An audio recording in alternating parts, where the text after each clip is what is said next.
nossa reunião almoço da SIC Caxias do Sul. Queremos saudar e agradecer aos nossos palestrantes do dia. Diretor Superintendente de Serviços Financeiros e Relações Institucionais das empresas Randon, Juarez Piccinini. Diretor de Relações Institucionais da Marco Polo, Rubem Bisi, que logo mais irão palestrar sobre o tema Relações Políticas e Institucionais. Agradecemos a quem está conectado conosco pelo Facebook e YouTube.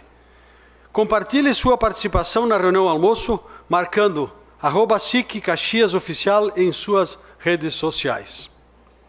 Estão presentes conosco a vice-prefeita de Caxias do Sul, Paula Iores, o secretário de Desenvolvimento Econômico de Caxias do Sul, Elvio Luiz Gianni, o presidente da Câmara de Vereadores de Caxias do Sul, Velocino Ues, o reitor da Universidade de Caxias do Sul, Evaldo Cuiava, o presidente da Fundação Universidade de Caxias do Sul, José Quadros dos Santos, o presidente do Conselho Superior do Transforma RS, Daniel Randon, o presidente do Conselho Superior da SIC, Davi Abramo Randon, o presidente do Conselho Deliberativo da SIC, Emir Alves da Silva, vice-presidentes da SIC, Mauro Bellini, Jaime Andreassa, Maristela Tomasi Chiappin, presidentes dos sindicatos e entidades de classe ou representantes, Júlio Fante, presidente do Sindivinho,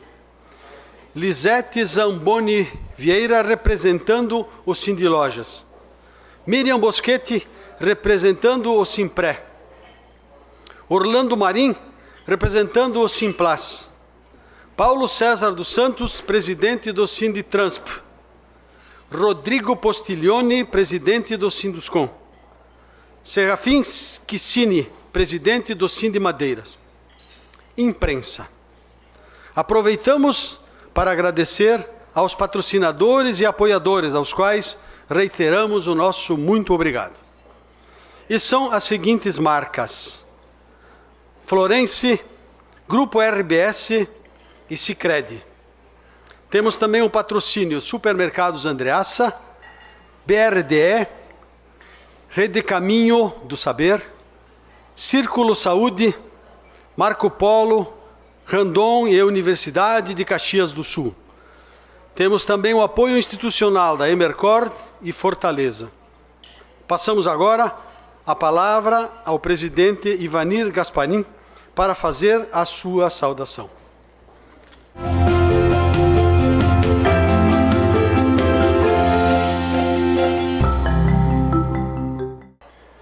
Bem-vindos à reunião almoço da SIC Caxias.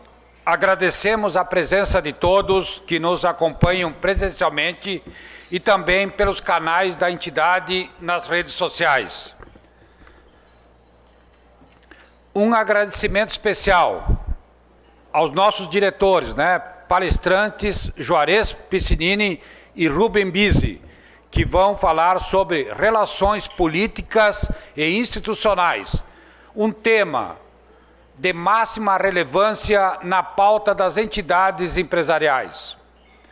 Com o tema de hoje, queremos, na verdade, reforçar a importância do associativismo, reforçar a importância dos sindicatos e também da SIC Caxias, que são entidades altamente representativas e, principalmente, entidades ouvidas pelos órgãos de governo e pelos poderes executivo, legislativo e judiciário. Diante da relevância dessa representatividade, queremos também destacar a importância das pequenas e médias empresas em participar ativamente dos seus sindicatos patronais. Precisamos ter sindicatos que entreguem valor às empresas do seu segmento, que as representem, que sejam fortes em número de associados, para assim poder ter legitimidade necessária para representar a sua categoria. Quando temos entidades patronais fortes, a SIC também se engrandece, como representante de todos os sindicatos e de seus associados. E assim fortalecida pelos sindicatos associados, a SIC consegue ter ainda mais força perante as entidades estaduais, federais e principalmente junto das instâncias políticas para poder melhor defender os interesses da classe empresarial e lutar pelas causas da comunidade regional e em prol do desenvolvimento. Por outro lado, senhoras e senhores, o Brasil vive um momento muito especial, com grande potencial de entrar em um ciclo sustentável de crescimento, em desenvolvimento econômico e em decorrência deste crescimento da economia, o surgimento de amplos benefícios a toda a sociedade, com a criação de empregos e aumento da renda. Porém, para que isso de fato aconteça, a aprovação de importantes reformas estruturantes, especialmente as reformas administrativa, tributária, visando a redução do custo da máquina pública e dos custos para empreender, o tão falado Custo Brasil, são imprescindíveis.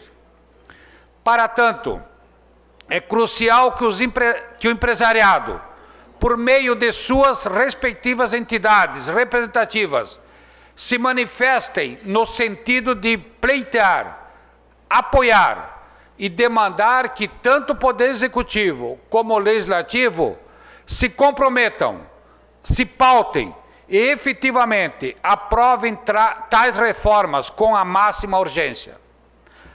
Senhores, acredito que nossos palestrantes, Rubem, Juarez, poderão melhor explanar a respeito das janelas de oportunidades que temos no país e também dos desafios que nos esperam para atingirmos o tão almejado desenvolvimento.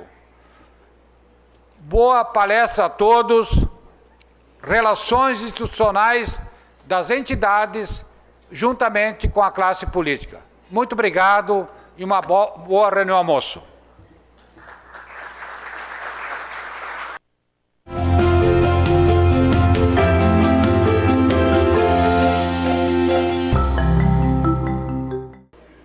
Senhoras e senhores, convidamos para a sua apresentação o Juarez, Piccinini e Rubem Bisi.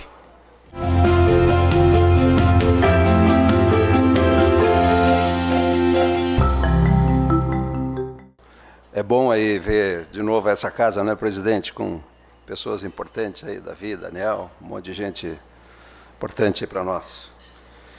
Bom, eu gostaria de iniciar falando um pouquinho sobre um cenário um pouco da visão que a gente tem da economia. Afinal de contas, o que nos sustenta, nós empresários, é uma economia que esteja em condições de gerar empregos, renda, impostos, etc, etc. Nós, a partir de uma crise que nenhum de nós que está vivo tinha vivido ou imaginado como seria uma crise, uma pandemia, com o impacto que causou essa pandemia que a gente vivenciou a partir de março, abril do ano passado, e a gente continua vivenciando. Mas, apesar disso, o Brasil mostrou potencial enorme, potencial econômico, e teve uma contração de PIB de 4,1%, enquanto as projeções indicavam uma contração de maior do que 10%, e com o melhor desempenho da América Latina e entre os melhores desempenhos do mundo, melhor que países como a Inglaterra, Espanha, Itália, etc. Então, isso mostra o potencial do Brasil. Porém, todo esse potencial é importante que ele tenha o entendimento dos poderes da República em permitir que a gente, como empresários, empreendedores, investidores, a gente consiga desempenhar o nosso papel, o papel da livre iniciativa. A livre iniciativa que está previsto na Constituição, no artigo 170 e os que seguem, que o Brasil definiu isso, está na nossa Constituição. A gente tem a liberdade de empreender, direito à propriedade privada, meios de produção privados. Eu digo sempre, o que seria de Caxias do Sul sem seu Raul Randon, Paulo Bellini, Francisco Stedley, que seria dessas pessoas que empreenderam e insistiram ao longo da vida desenvolver isso, que seria da Serra Gaúcha sem Tramontina, Castelã, enfim, todas essas grandes empresas que se desenvolveram e se desenvolveram a partir da decisão de grandes empreendedores. A gente tem uma projeção de PIB de 5,3, 5,2 para esse ano, mas a gente tem muitas dúvidas em relação a 2022. 2022 são eleições majoritárias, a gente não sabe o que vai acontecer, ninguém consegue projetar. Qual é o cenário de eleição? A gente precisa ter reformas nesse Brasil que sejam reformas não de um governo, mas reforma de Estado, que independentemente de quem quer que seja o novo presidente da República, quem quer que seja, de qualquer forma que seja a composição do Congresso, que a gente tenha condições de se desenvolver e produzir. E nesse sentido, a gente pode olhar para o nosso passado recente e ver o que aconteceu quando reformas importantes foram implementadas. De 94 a 2002, o Brasil experimentou um desenvolvimento econômico, que preparou para o desenvolvimento econômico a partir de importantes reformas estruturantes, privatizações, uma abordagem que era colocada de uma forma até um pouco pejorativa, uma abordagem neoliberal. O que é neoliberal? Abordagem liberal, todos os países que têm uma abordagem liberal têm desenvolvimento econômico, menos impostos, mais oportunidade de desenvolvimento da iniciativa privada. É isso que o Brasil precisa. O Brasil tem um potencial monumental, mas ele precisa que reformas sejam feitas. No momento atual, como dito na fala inicial do presidente Gasparim, as principais reformas, e eu acho que o presidente Gasparim colocou na ordem certa, as principais reformas são reformas administrativas. A reforma administrativa, ela tem que ser entendida, é redução do gasto público. Nós gastamos muito, o Brasil gasta muito e gasta mal. Se vocês olharem, existe o impostômetro, todos vocês conhecem, ou já viram falar, entrem todos os dias e olhem para o impostômetro. A gente já está na casa de 1 trilhão e quase 1 trilhão e 600 bilhões. Todos os dias ele está mostrando ali o quanto a gente paga de imposto. O Brasil é muito rico. Dizer que o Brasil não tem dinheiro não é verdade. Dizer que o Brasil gasta muito e gasta mal, isso sim é verdade. Então, reforma administrativa, algumas classes se sentem prejudicadas pela reforma administrativa, isso não é verdade. Sem a reforma administrativa, o Brasil não vai crescer. Nós não vamos ter crescimento econômico, nós não vamos ter arrecadação de impostos. Eu estou falando de impostos não porque eu acho que impostos não são bons, o nome já diz imposto, quanto menor, melhor. Precisa algum imposto, sim, para o governo fazer o mínimo, atender aquelas necessidades básicas, ser o regulador de mercado, mas tem que deixar para a iniciativa privada a decisão de onde investir, como investir e atender as demandas de mercado. Eu cito aqui Adam Smith. Ninguém vai acordar às 4 da manhã para fazer pão porque ele está preocupado com o outro. Ele vai fazer isso porque isso faz sentido. E aí cito uma pessoa fantástica também, que foi o Milton Friedman, que dizia o seguinte: a economia ela se ajusta. Ele tem um exemplo, alguém de vocês deve ter visto, ele pega um simples lápis e ele mostra como que a livre iniciativa faz as coisas acontecer. Ninguém teria capacidade de construir um simples lápis sozinho. É as conexões do mundo, fornecedores do mundo todo agindo e interagindo, é isso que faz com que um país cresça. Então, aqui a nossa fala de hoje presidente, e demais ouvintes e presentes, é falar isso. Nós, empresários, nós falávamos numa fala inicial que antecedeu a essa reunião almoço, nós temos no Brasil mais de 20 milhões de CNPJs. Mais de 20 milhões de CNPJs. E nós temos um total de uma população ocupada de 85 milhões, números redondos. Números redondos. Ou seja, nós temos, para cada CNPJ, uma média de 4 pessoas que trabalham nessas empresas. Isso é um contingente enorme. E nós temos, como eu dito antes, uma definição constitucional de que o Brasil segue um modelo liberal econômico. Só que quando a gente olha para o arcabouço legal, regulatório, tributário, parece que a gente não quer que tenha um modelo liberal. Ele é liberal na Constituição, mas ele não é liberal na prática. Então, o que a gente precisa fazer? Nós, empresários, a gente precisa, através das entidades, através dos sindicatos, através da SIC, das federações, a gente precisa mostrar algo que para o benefício de toda a sociedade, o que precisa ser feito. Nós precisamos de um país que tenha condições de as pessoas se desenvolverem. Isso a gente vê quando compara os países que têm os melhores indicadores econômicos, indicadores de bem-estar social, são os países que mais incentivam a iniciativa privada. Alguém pode falar, não, mas a Escandinávia cobra imposto elevado. Sim, cobra imposto elevado, mas devolve benefício para a sociedade. A gente não tem nada contra político nem funcionário público. O que a gente aponta é quando a gente compara o quanto custa a nossa estrutura no Brasil. A estrutura é a máquina pública, nada contra um funcionário público que nos atende muito bem. Eu acho fantástico, eu fiz a vacina, as 2 doses, foi super bem atendido no SUS, maravilhoso, parabéns à nossa segurança pública, saúde básica, ótimo, excelente.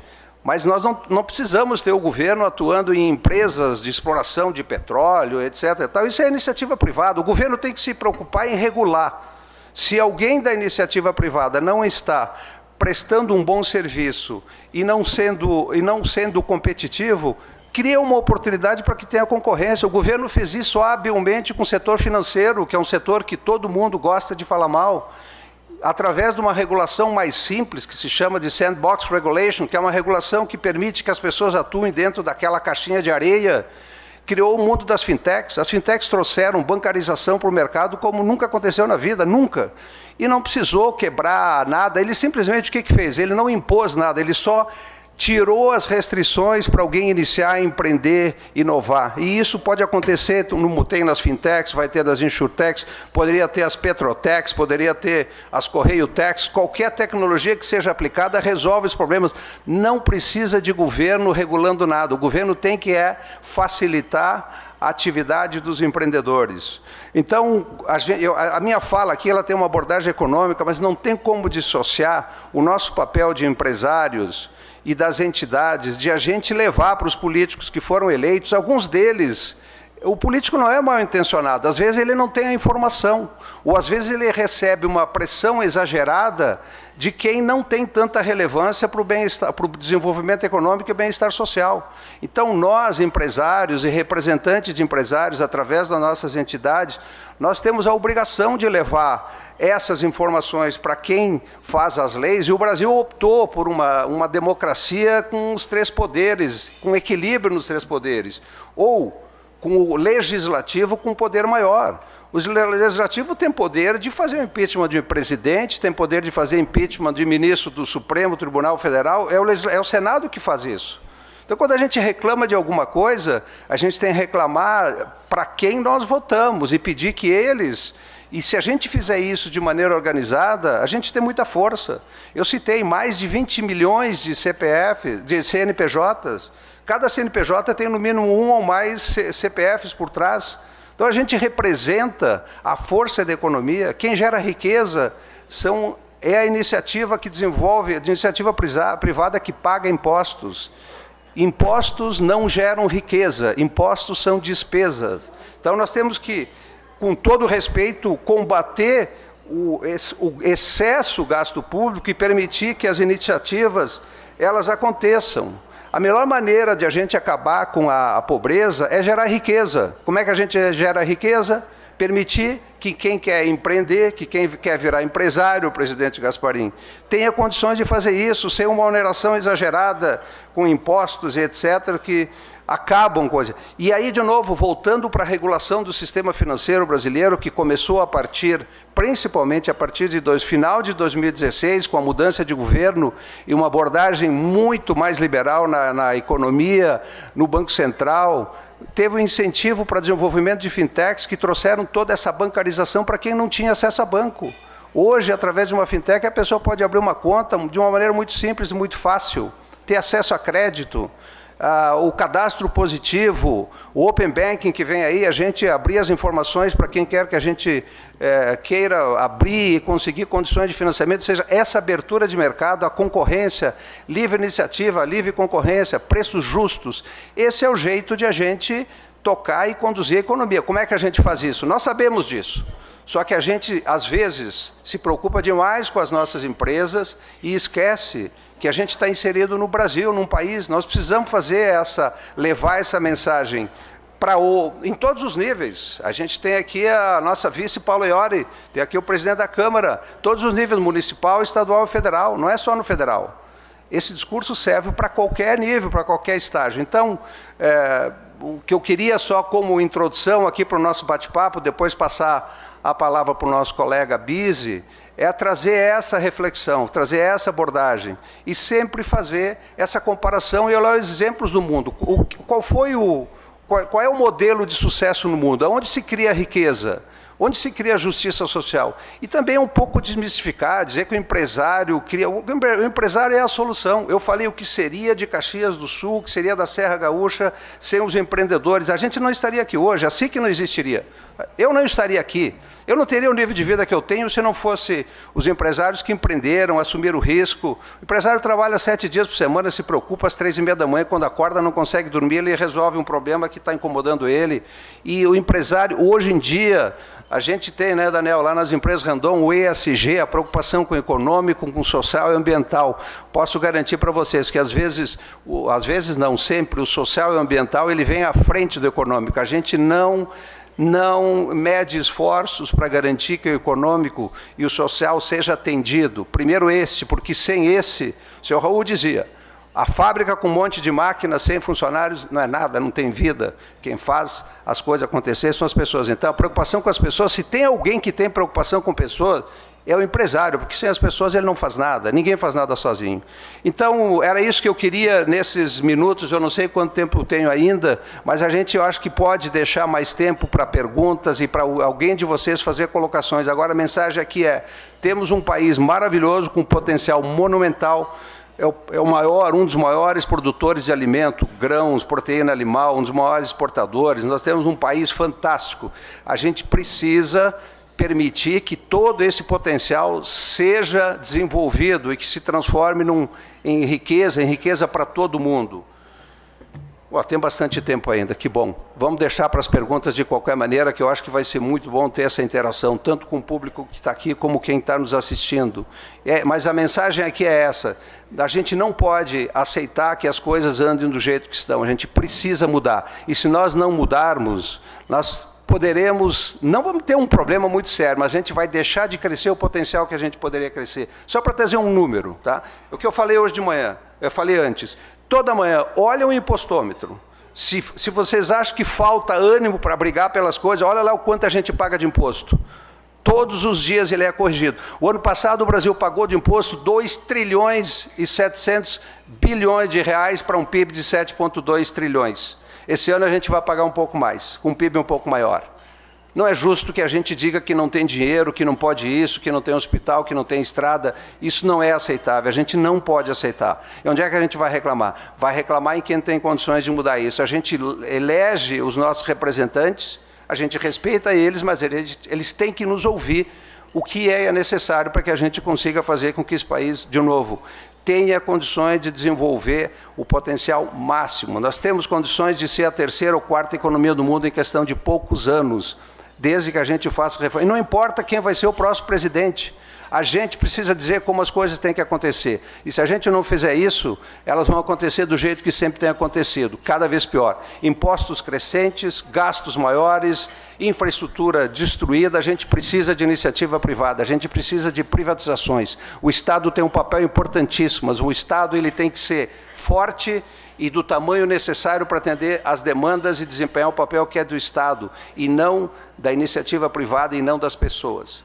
Obrigado, estou à disposição para perguntas.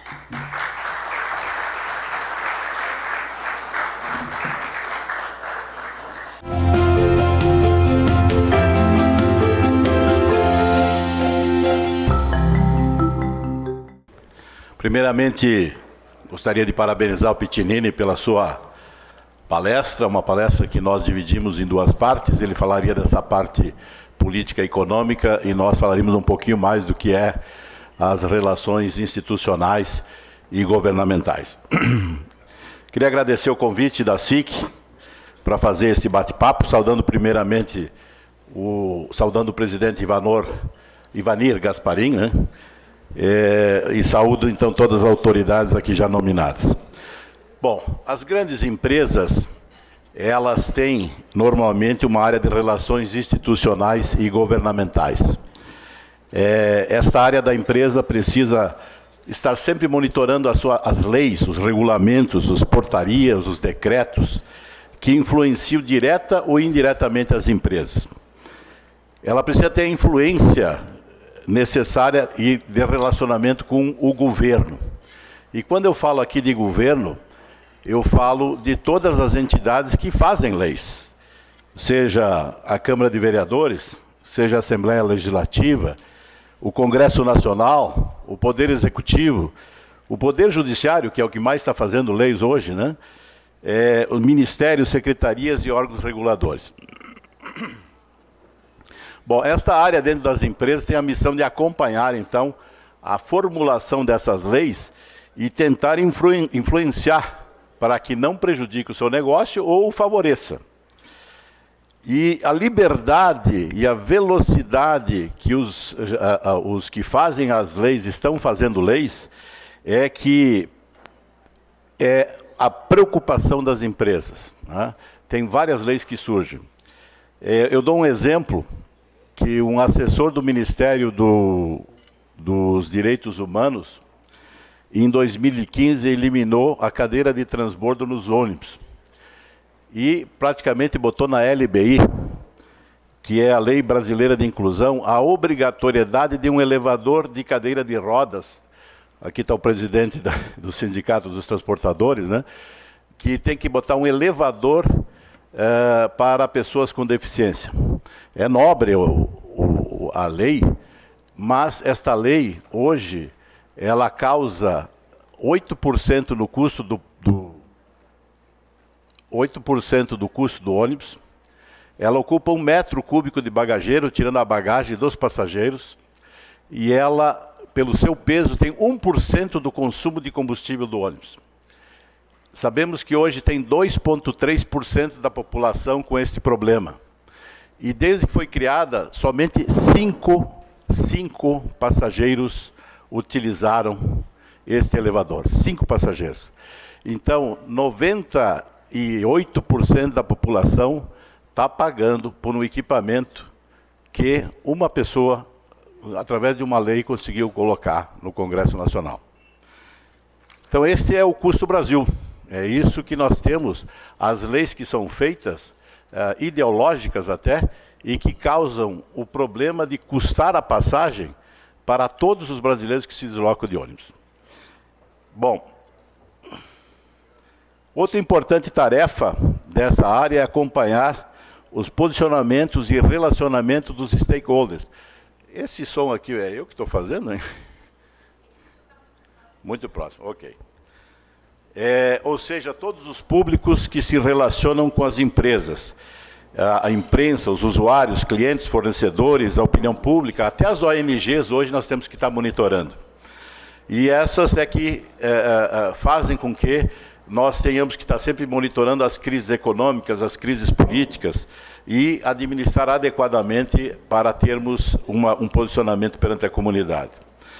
E o relacionamento das empresas com o governo se faz através de pessoas. Todo político, todo o poder concedente, ele é pessoas. Então nós temos que ter relacionamento com pessoas, é de pessoas para pessoas. Nós representamos uma empresa, um sindicato, mas no fundo o relacionamento é de pessoas. E independente do partido e das preferências, esses relacionamentos têm que ter como foco o resultado. E este relacionamento muitas vezes é entendido como lobby. Nós precisamos fazer lobby. E o que é lobby? Lobby, para falar para vocês, o termo foi popularizado pelo presidente americano, Ulysses Grant, que no final do expediente ele ia para um hotel a 2 quadras do Capitólio, da Casa Branca, e ele gostava de fumar um bom charuto, um bom cunhaque, e no lobby do hotel ele encontrava pessoas que queriam fazer pedido de disputas de terra, de construir uma ponte, etc. E quando ele voltava para a Casa Branca, ele dizia o termo: ontem me encontrei com os lobistas do Hotel Willard. Então ficou o termo lobby, porque ele encontrava as pessoas no lobby, então ficou os lobistas, né? E esse é o termo pejorativo que se dá hoje no Brasil, está muito ligado o lobby à troca de favores, à corrupção. Mas na Europa, nos Estados Unidos, é uma profissão legalizada. Ela é legal, ela está legalizada. Hoje, em Bruxelas, que é a capital da União Europeia, tem mais de 3 mil lobistas regulamentados. E essa é a função nossa, é fazer o lobby, é defender os nossos interesses, seja como empresa, seja como sindicato. Hoje já deram uma palavra mais bonita, é advocacy, né? Então já deram mais um...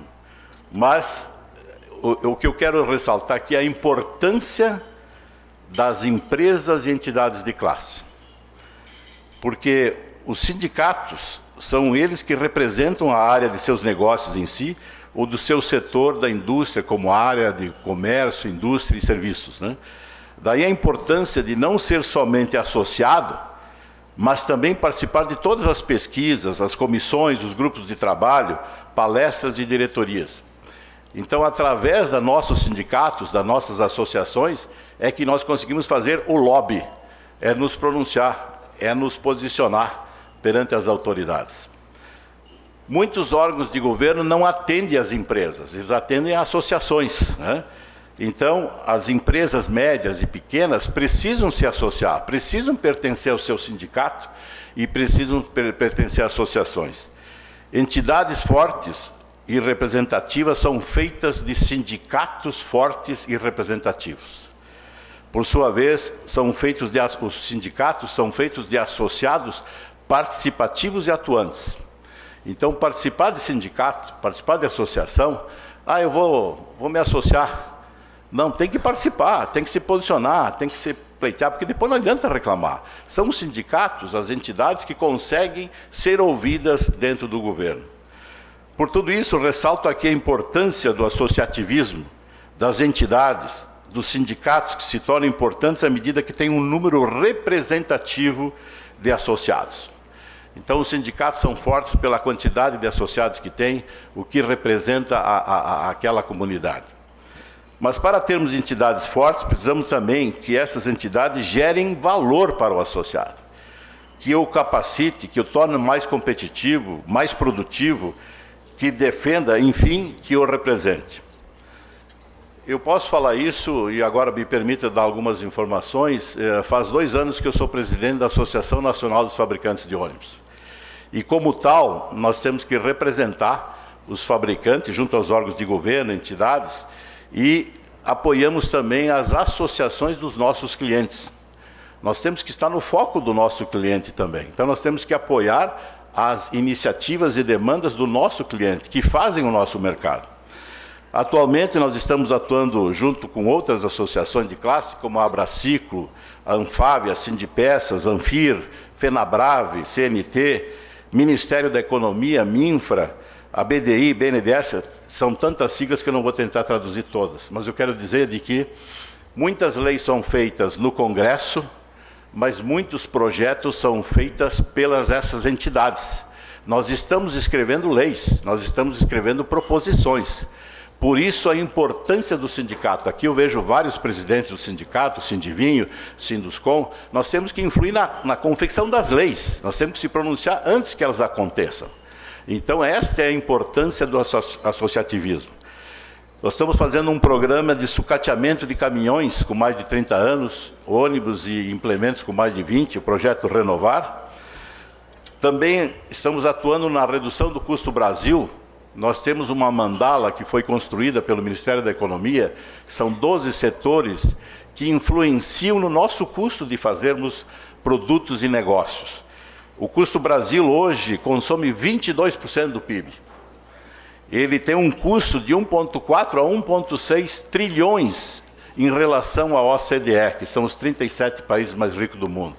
O nosso custo de produzir no Brasil está hoje 30% acima dos países mais ricos. E por que está acima? Por causa das leis que foram feitas, por causa das obrigações, as leis trabalhistas e outras. Então, estamos trabalhando em várias pautas. o Reintegra, e agora estamos discutindo o Realto, que seria de eliminar os resíduos que existem de impostos na exportação, melhoria das leis trabalhistas e das NRs, melhoria das tarifas de habilitação e de homologações, taxas e custos logísticos, evitar a bitributação, que no Brasil é campeão nisso, e seguros e financiamentos. Estamos trabalhando na desoneração da folha de pagamento e dando alternativas para o governo de ter uma desoneração ampla para a folha de pagamento. Isso nós temos reuniões praticamente todas as segundas-feiras à tarde. Nas terças-feiras nós temos a renovação veicular. Nas quartas nós estamos trabalhando no MIB, Made Brasil Ilimitado, que é um programa que tem 7 grupos, grupos de segmentos de metálicos, eletrônica, conjuntos mecânicos, plásticos, etc. E agora vamos fazer o G7, Daniel, de mobilidade elétrica. Nós estamos, neste grupo, estudando formas de incentivar a produção nacional de componentes para a mobilidade elétrica.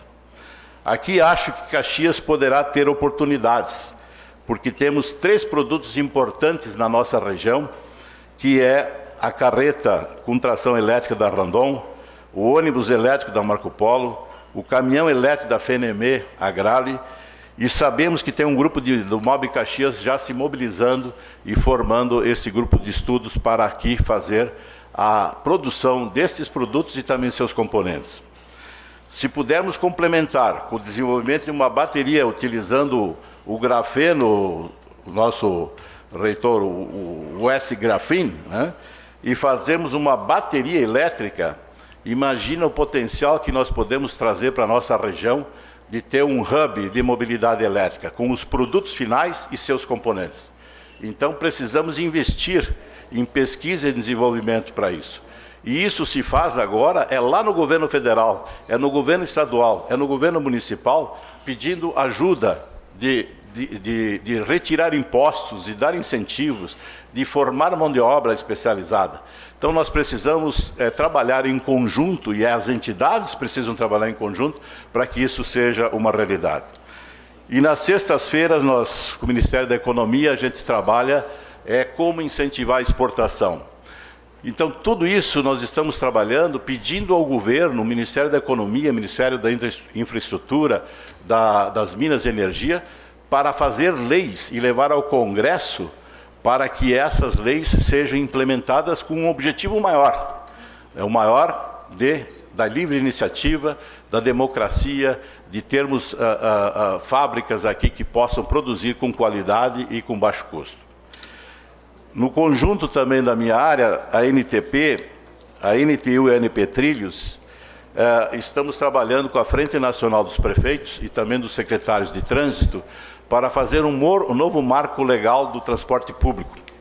Esse novo marco legal é para dar uma nova vida ao transporte público, que está sofrendo extremamente redução de custos, a questão dos aplicativos, a pandemia, e a tarifa urbana está muito cara.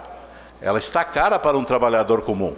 Então nós estamos trabalhando nesse item para mostrar ao Congresso, vai ser escrito, por o senador Anastasia no mês de agosto, uma formatação do novo sistema de transporte público. Então esta é a influência que temos como empresa, como entidade e associando outros sindicatos de levar ao poder público as leis que nós precisamos. Os exemplos acima foram para demonstrar a importância da atuação das entidades para a formatação de leis e regulamentos. Voltando ao tema relacionamento com o governo, temos que apoiar, sem ser políticos partidários, os candidatos que representam os nossos interesses, quais sejam o bem comum, a livre iniciativa, a democracia, o desenvolvimento socioeconômico de uma região. Na última eleição de 2018, Caxias não elegeu nenhum deputado. Nós não temos nenhum deputado. Nós temos 333 mil eleitores. Para eleger um deputado precisa hoje em torno de 80 mil votos. Só Caxias poderia ter eleito 3 deputados. Nós não elegemos nenhum. a coligação fez com que o último dos 31 deputados que foram eleitos, foi eleito com 32 mil votos. 32.200 para ser mais preciso. Então, Caxias e região não conseguir o segundo polo metal mecânico, o segundo polo automotivo, a população que tem, a pujança que tem, a região como um todo, Flores da Cunha, São Marcos, Garibaldi, Bento, Carlos Barbosa, não conseguir eleger um deputado, isso não dá para admitir. E através dessa representação que nós trouxemos investimento para a região. Cada deputado tem verba parlamentar, emendas parlamentares de 16 milhões por ano. Se nós pensarmos na última legislatura, Caxias perdeu 74 milhões. 74 milhões de investimento em infraestrutura, em saúde, em educação, sendo que 50% é saúde, é obrigatório. Um deputado poderia ter construído hospital geral. Só um deputado. Com a verba parlamentar que tem, as emendas parlamentares, poderia ter construído um hospital, poderia ter ajudado todos os hospitais de Caxias e da região. Então, a importância de nós termos um deputado é muito grande. Em outubro nós vamos ter, talvez, uma mudança política que vai ser o distritão, que não é mais por coligação, mas sim são os mais votados. Então, nós precisamos ter, sim, deputados que nos representem lá no Congresso, que ajudem a fazer as leis, que intermediem as nossas pautas, que nos ajudem a escolher os bons projetos para a nossa região. Se nós não tivemos um deputado, por outro lado, nós tivemos vários deputados que se aproximaram de Caxias e nos ajudaram. O próprio senador Heinz, que olha o trabalho que fez pela nossa região, ele teve uma boa votação aqui em Caxias, e outros deputados que tiveram uma votação expressiva na nossa região não fizeram nada. E tiveram bons deputados. Nós estamos controlando tudo isso, nós precisamos monitorar isso. Nós precisamos verificar a performance desses políticos e saber cobrar. Nós achamos que um deputado, um político, é uma autoridade, é aquela coisa intocável, longe, distante. Ele foi eleito pelo nosso voto, seja dos nossos funcionários, das nossas empresas ou pelas entidades que os apoiaram. Ele é uma pessoa comum e nós precisamos cobrar. Nós precisamos reivindicar o valor que aquele voto recebeu na nossa região. Por isso, nós precisamos nos mobilizar. Falta 1 ano e pouco para as eleições. Quem são os nossos candidatos? E se nós não o temos, nós temos que buscar em outras regiões e comprometê-los com as nossas pautas. E é isso que nós precisamos fazer, porque dinheiro para a região, trazer investimento para a região, está na mão de quem está lá em Brasília, brigando, lutando e se empenhando. Nós precisamos ter representatividade, a nossa região merece. Finalizando, presidente, eu gostaria aqui de aproveitar a oportunidade e fazer um pedido a todos, em especial à imprensa, para divulgar o trabalho que a Prefeitura de Caxias do Sul está desenvolvendo no programa Humaniza Caxias, o projeto Mais Luz, Mais Cor e Mais Flor, que a vice Paula aqui representa tão bem esse projeto, que visa acabar com os 1.200 lixões que nós temos em Caxias, como também incentivar a comunidade para cuidar da sua casa, da sua rua, do seu jardim, da sua praça. Com o avanço da vacinação, com certeza voltaremos à normalidade já já, e nós precisamos, além de cuidar da nossa saúde, que a secretária falou aqui de nós cuidar da nossa saúde, precisamos cuidar da nossa cidade. A nossa cidade precisa um carinho todo especial, porque nós vamos ter aí pela frente o Natal, nós vamos ter a Festa da Uva, nós vamos ter a Surdo-Olimpíadas em maio, mais de 6 mil pessoas já vão vir para Caxias, novas pessoas que não vão estar aqui, que nunca vieram aqui. E que cidade nós vamos encontrar? Então, quando a primavera chegar, né, quando a primavera chegar, vamos pintar o nosso meio-fio, cada um de nós, vamos lá pintar o nosso meio-fio. Não é pagar para alguém pintar, vamos dar o exemplo. E eu gostaria que a imprensa se engajasse nesse projeto de divulgação, para nós cuidarmos da nossa calçada, do nosso meio-fio, das nossas árvores. Vamos plantar flores, vamos plantar árvores. Vamos fazer o dia D, como tem o programa da Humaniza Caxias nos bairros. Vamos mobilizar a comunidade para que nós possamos tornar o cuidado da nossa cidade uma cultura. Então, me solidarizo com o projeto da Prefeitura Municipal. Queria que nós tivéssemos uma cidade bonita e acolhedora, e está na nossa mão de dar o exemplo. O Davi Randon aqui fazia a distribuição de maçãs junto com outros empreendedores aqui para divulgar a Rota do Sol. Vamos fazer isso de novo, vamos todos se empenhar nisso. Vamos pintar nossas calçadas, vamos dar um jeito de tornar a cidade mais bonita. Por isso faço esse pedido para que possamos participar, os clubes de serviço, os sindicatos, as empresas, os parceiros voluntários, as escolas, a população em geral. Vamos seguir o exemplo da mobilização que foi feita na conclusão da Rota do Sol. Juntos, com certeza, seremos mais fortes. Muito obrigado pelo tempo de vocês e a paciência de nos ouvir.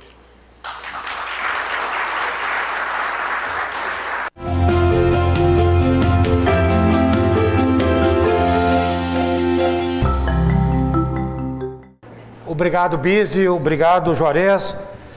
Eu acho que o objetivo primordial dessa nossa reunião é realmente entendermos, né, a importância do relacionamento, né, das conexões, né, Bise? Eu acho que mais do que qualquer coisa, entender, né, que o jogo também, o jogo político, o jogo de sobrevivência do ser humano é este. As regras do jogo, seja a favor ou contra, né, das verbas dos deputados, a regra que está no momento é esta. Agora, a importância, né, eu coloquei aqui, como resgatar, eu acho que primeiro faria com o Bise, né, depois com o Juarez. Nos últimos anos, né, as pessoas dizem, eu sou deputado, mas não sou político. Eu sou presidente de entidade, mas não sou político. Eu acho que eu não sou político partidário, mas nós somos um animal político, não é isso? Qual é o estrago que fez isso? E eu volto uma pergunta, talvez da reunião passada, principalmente na classe mais jovem, né? Porque tem uma dificuldade maior de participar nas entidades, e começa na entidade e depois você vai para o relacionamento institucional. Como resgatar essa imagem positiva, né? Principalmente da classe política? Bom,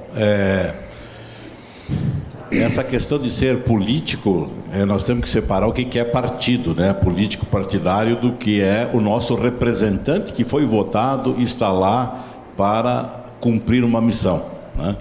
Então nós temos que sempre olhar o nosso foco, o que nós queremos, independente do partido político.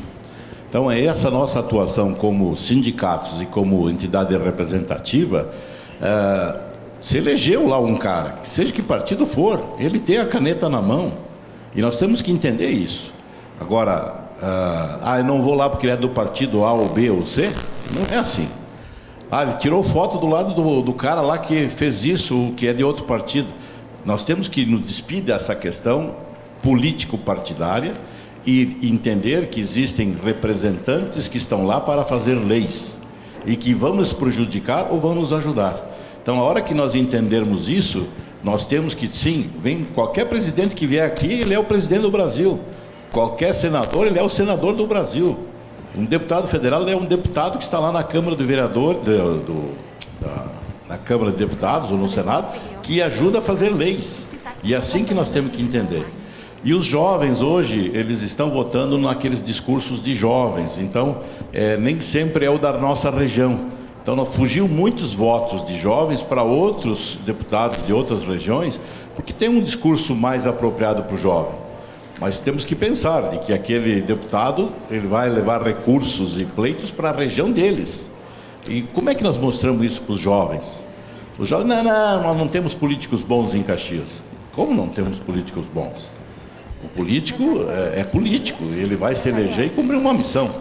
Então, nós temos que ter o poder de convencer a nossa juventude a votar em projetos para ter uma distribuição de verbas e trazer desenvolvimento para a nossa região.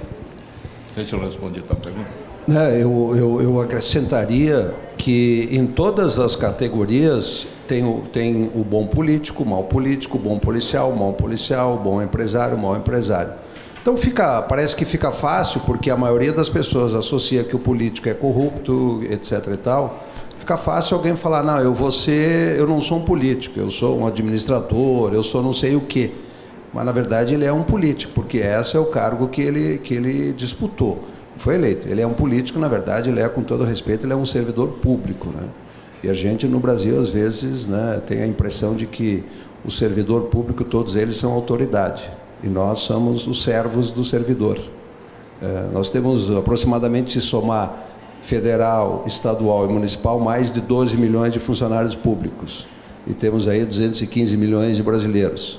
Então dá para dizer que a gente está aproximadamente 200 milhões que deveriam ser servidos pelos servidores públicos. A gente é servido por uma boa parte dos servidores, que são excelentes servidores.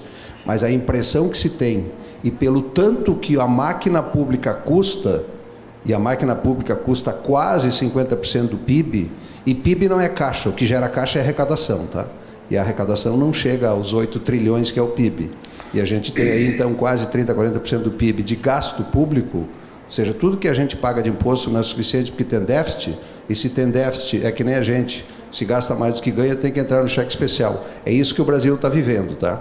Está vivendo do cheque especial, está gastando mais do que arrecada, apesar da gente pagar uma fortuna. Então, a imagem do político, ela foi distorcida convenientemente pelo mal político. Então, ele quer pregar a pecha de que todo político é corrupto. O político tem um papel importantíssimo, esse cara tem poder. Ele vota leis, cria leis ou altera leis que facilitam e dificultam a nossa vida. Ele é extremamente importante. Ele foi eleito. Nós estamos numa democracia no Brasil. A gente escolhe o político. O político, ele não saiu de Marte, ele saiu da nossa comunidade, saiu da nossa família, é nosso parente, é nosso vizinho, é alguém que está no meio de nós. Então a gente precisa se aliar aos bons políticos para fazer a boa política e ter um país melhor. Eu acho que é importante, quando a gente fala aqui de diminuição do tamanho do Estado, é para facilitar a vida do servidor também, como fizemos na última segunda-feira. O Elvio e o Jane nos lembra aqui, a SIC vai junto ao poder público exatamente para que o servidor público seja protegido pelas leis, para que ele possa trabalhar também. Eu acho que isso é importante, né? É o caso, às vezes, de um policial que, ao cumprir o dever, acaba tendo processo. Não pode acontecer isso. Ou seja, o papel fundamental do relacionamento institucional é mostrar, principalmente para o político que faz a lei, facilitar a vida também do servidor público. O servidor público jamais poderia ser punido por exercer o seu papel, né, prefeita? Nesse momento. Deixa eu só adicionar aqui, a gente recebeu essa informação há pouco, né, Daniel? Enquanto a gente está aqui falando, o Congresso está trabalhando. Essa semana tem na pauta 2 temas extremamente relevantes. Ambiente de negócio e passaporte tributário. Passaporte tributário, aí dentro disso está o Refis, que é de extrema importância. Tem gente que fala de uma maneira fácil, sem conhecer os números, não precisa reforma tributária, é só cobrar o tanto que tem de dívida com o Estado. Aí, quando vai olhar os números, e esse é o problema também, presidente, às vezes as informações são usadas conforme o interesse de quem está falando, quando vai olhar esse montante de tributos a serem cobrados, muitas empresas já quebraram há 20, 30 anos, elas não existem mais. Ou se existem, não tem condições nem de pagar os empregados, quanto mais pagar impostos. Então, a gente precisa desvendar essas informações, mas só para reforçar o que foi dito aqui. Os políticos estão trabalhando, a Câmara Municipal hoje de tarde certamente vai discutir temas, o Congresso em Brasília está discutindo temas importantíssimos, está votando pautas importantíssimas. A mandala que o Bisi falou, que tem um grupo aí extremamente relevante no Brasil, que está olhando para reduzir o custo do Brasil, está sendo discutida todos os dias da semana e todas as horas dos dias. Temos uma colocação do secretário Elvio Giani. Então, a partir de hoje, Caxias passa a abrir empresa de baixo risco em 24 horas. Parabéns, secretário. E a lei da inovação... A lei da inovação será a primeira lei com redução de impostos de Caxias do Sul de 4% para 2%. Parabéns, prefeitura, parabéns, comunidade de Caxias do Sul. A Maristela Chiappin, nossa vice-serviço, pergunta: qual é a sugestão para uma maior conscientização de todas as empresas quanto à importância do associativismo, do relacionamento institucional com as entidades, visto que sabemos que juntos e unidos fica mais fácil atingir nossos objetivos? Pergunta de $1 milhão. Eu acho que o associativismo, ele deve ter os dois lados sempre olhando, né? Quem se associa, o que espera dessa associação, desses sindicatos, e o sindicato o que entrega. Então, os sindicatos deixaram de ser aquele sindicato obrigatório que faz a negociação salarial com o Sindicato dos Trabalhadores. Hoje nós temos que entregar valor. Nós temos que capacitar as empresas, nós temos de que educá-las a ser empresários. Tem microempresas que são empreendedores que ele faz tudo dentro da empresa. Então, essa capacitação, ela é importante para aquele pequeno empresário entender que se associar a um sindicato, se associar à SIC, ele vai crescer mais rápido, ele vai cometer menos erros, ele vai ter apoio de todas as entidades que hoje estão apoiando o empresário, seja o SEBRAE, o SENAI, o SENEX, os institutos de inovação. Então, o empresário precisa enxergar valor. Então, os sindicatos também precisam se modernizar, de enxergar que não é só uma prestação que vai vir um pagamento. Tem uma contrapartida, nós temos que entregar valor para os sindicatos, para os associados. Então, eu diria que os sindicatos precisam se reinventar, as câmaras de indústria e comércio precisam se reinventar, não só aqui, em todo o Brasil, de entender que aquele associado que vem, ele espera alguma coisa, não é só pagar. Então, os cursos, a capacitação, o treinamento, os convênios, isso vai precisar ser todo ele reestruturado para atrair o empresário para se associar. E enxergar valor nas relações que nós falamos, de institucionais e governamentais. De estar dentro da Câmara de Vereadores, na Câmara de Deputados, no Senado, no Congresso, nos ministérios, defendendo os interesses daquela categoria. Só assim nós vamos ter sindicatos fortes.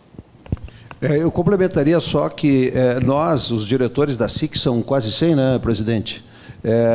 Todos nós, a gente não está trabalhando aqui por dinheiro, está contribuindo, é pro bono, a gente não ganha nada, e a gente está absolutamente à disposição dos associados ou não associados para ajudar. E quando a gente vai, vocês têm acompanhado, a gente tem ido a Brasília em comitiva, representantes da SIC, CIMEX, etc., das empresas, a gente não vai só para levar a nossa mensagem, a gente vai para levar a mensagem das entidades. E para que a mensagem da entidade seja forte e seja representativa, a gente precisa que vocês, associados ou não, se dirijam à entidade e digam qual é a dificuldade que estão tendo, qual é a sugestão para a melhoria do Brasil. Então, essa sugestão, recomendação de a gente ter uma interação forte com os políticos, é recomendável que todos tenham uma interação forte com as entidades, para que tornem as entidades mais fortes e mais representativas, e que vejam na entidade um representante de si mesmo. A entidade, ela é muito mais forte do que qualquer empresário, por maior que seja a empresa, a entidade tem mais força do que qualquer empresário ou do que qualquer pessoa individualmente. Temos talvez que voltar a umas palestras atrás, quando se falou em cidadania, né, Maristela? Começa lá, talvez na família, e aí vou passar a palavra agora para a nossa vice-prefeita. Quando tem um projeto como acabar com os lixões, o importante, né, é não fazer lixões, né, Bise? Né, Juarez? Eu acho que a cidadania está aí. A cidadania é não limpar lixão, é não fazer lixões, é participar. Se você não pode participar, você se associa e alguém vai participar por você. Eu acho que essa mensagem, talvez difícil para algumas pessoas, mas que muitas empresas já entenderam isso, né, Bis? Eu acho que isso é fundamental entender e olhar o que as pessoas de sucesso, as empresas de sucesso fazem e só copiar. Para que eu vou cometer um erro se eu posso aprender no sindicato como não cometer aquele erro? Suas considerações finais, Juarez? Não, presidente, é só isso. Eu enfatizo o que a gente tem do nosso Brasil, um potencial fantástico, talvez um dos melhores países do mundo, com um potencial enorme. O que a gente não pode é acreditar ou deixar de acreditar desse potencial e achar que as dificuldades são intransponíveis. Alguém fala assim, não, mas isso é um direito adquirido, isso não pode mexer. Foi adquirido de quem? Quem que vendeu esse direito? Como é que foi pago esse direito? Direito adquirido? Não pode. A gente não pode aceitar isso. Ah, mas em ano de eleição não se faz reforma. Quem falou isso? Por que que é isso?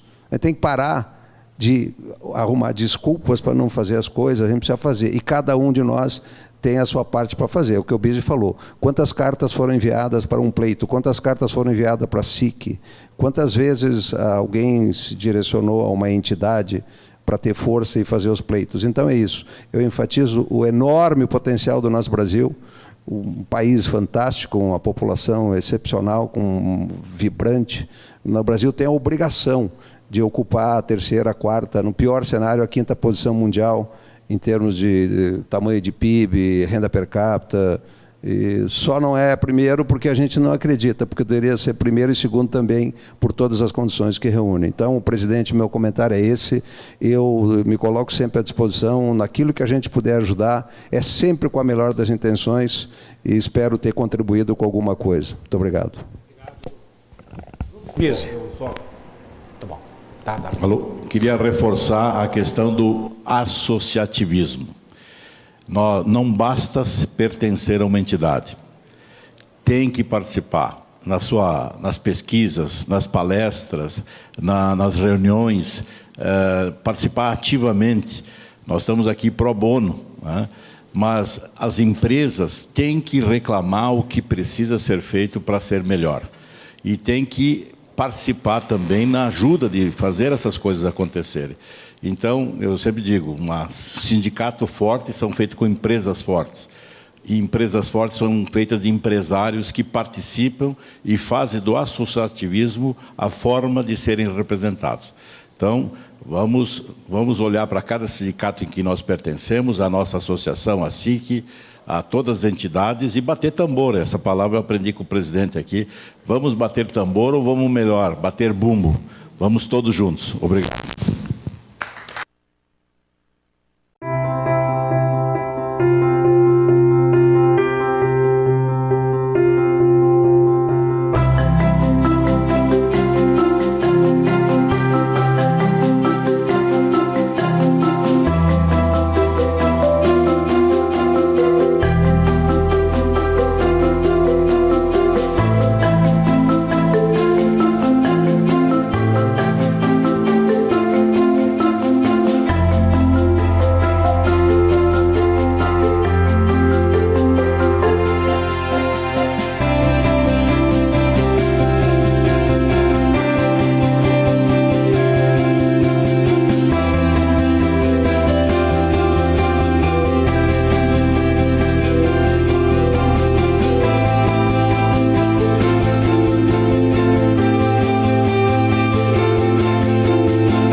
TV Serra, um ano na sua vida, um ano conectada com Farroupilha e a região.